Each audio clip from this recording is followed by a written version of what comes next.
Ayan.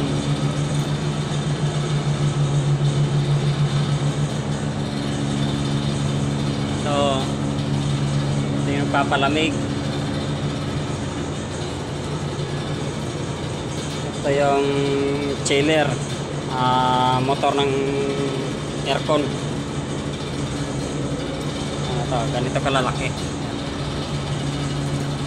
Ayan. Sinong pamilyar niya?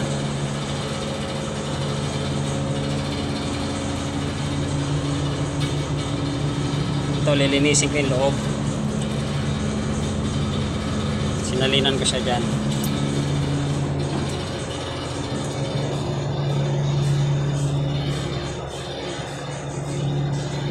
Tapos yung tangke niya papalamigin ito. Yan, tangke na yan. Yan yung papalamigin niya. Diba? Ang laki. Tapos yung makina niya, ito lang maliit. Ganito lang siya kaliit.